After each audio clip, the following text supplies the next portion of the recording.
You talk a lot about purpose, why we are created as humans and why we are here. Like, what is the purpose of life? Why have we been given life? I think we're here to struggle and to learn. I don't think we're here to be happy. That's why when we keep going back to the happy argument, I've always found that kind of frustrating and annoying. Yeah. When someone goes, oh, but I want to be happy. Why?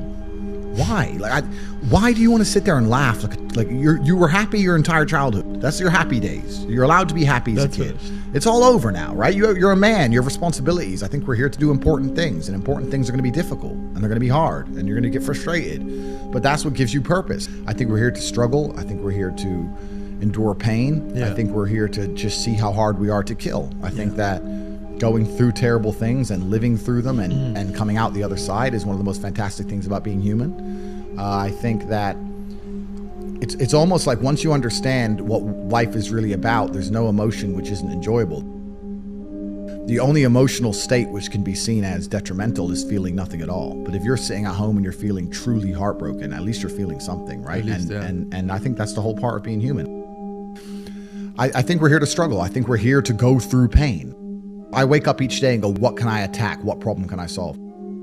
And look at history. Why did Genghis Khan wake up and want to conquer the whole world? Why did Napoleon conquer the world? Why did Alexander the Great conquer the world? You just wake up and just say, give me this, give me that. I want all of it. Yeah. There's an army there. They're really big. We're better. It's intrinsic. You need to go and conquer. That's the purpose of life. Do you believe that God created us? So why did God create us to struggle? Because if you don't struggle, you don't learn. God created us to learn and understand ourselves and understand other people and understand the world. And what did I say earlier? I said that you don't learn a lesson without pain. So you have to struggle to learn anything. There's only two ways to learn things, the hard way or the harder way. If you're smart, you can learn the hard way. But in my experience, 99% of the planet only learn the hardest possible way. If you want to feel happy inside of yourself and you want to feel content and you want to feel stable inside of yourself, you need to live true to God. And I'm not saying you can't drink a little bit of alcohol or not party or not have a little bit of fun, but you have to be a good person.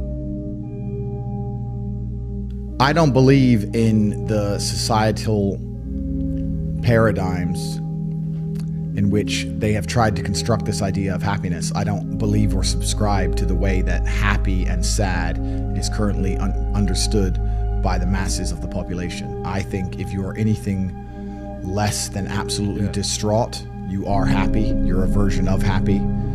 It's like saying gray is a version of black, right? No matter how light the gray is, you can still call it a version of black. And unless you've gone through an event, which hopefully doesn't happen too often, like the passing of a family member or something that's truly destructive and detrimental to your mindset, besides these events, which hopefully only happen a few times in your life, you should be happy. If you're not crying or paralyzed in silence due to the absolute magnitude of a detrimental circumstance or the absolute magnitude of a negative event, then you are a version of happy. So I am always happy is the short answer. I don't believe in not being happy. I don't believe in not saying to myself I'm happy. I'm always a version of happy. And this idea of chasing happiness and always being concerned and preoccupied with how happy you are is actually the biggest mistake that a lot of people make, I think, in the world today.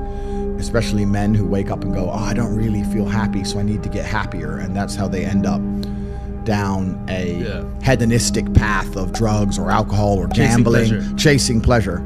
I don't care how I feel. I don't care if I feel happy or sad. It doesn't really affect what I do each day. I do the exact same things. I act the exact same way. I don't care. I don't put weight to the significance of the emotion. So I always consider myself a happy person, but if I woke up and I was slightly less happy one day than another, it wouldn't affect anything I do and I wouldn't put any relevance to it. I'm human and that's life.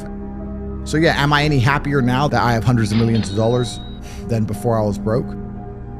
Not really, but I was never unhappy. I'm the same state that I was then that I am now. I have work to do and I will do it. It's as simple as that. Well, also, there's no light without dark, and there's no joy without pain.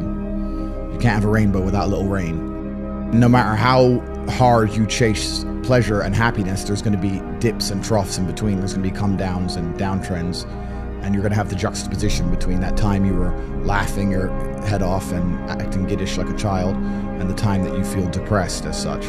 And I think it's much better to just adopt a very disciplined, stoic mindset. I'm always the same base level of happy regardless. If I lost all of my money today, I would be the same happy. If my net worth quadrupled, I'd be the same happiness. But as long as I'm alive and the people I care about and love are alive, and as long as I get As long as God gives me the honor of doing my duties and providing for the people I care about, as long as I get to wake up and know that there's a whole bunch of people in the world who need me and I get to work hard to please them and do good for society and good for the world, then I'm a vessel of God, and I'm happy enough to survive. That's all I look at it as. I don't ever consider how do I feel. That doesn't cross my mind. I have things to do. I'm too busy. I have things to do every single day. I have very important things to do, and how I feel really is not going to affect how I complete those tasks. And when I speak to men, they say I'm unhappy or I need to be happier. I think that's absolutely the wrong frame of life. You're a man, you have duty, you have honor, you have things you should be doing regardless of how you feel.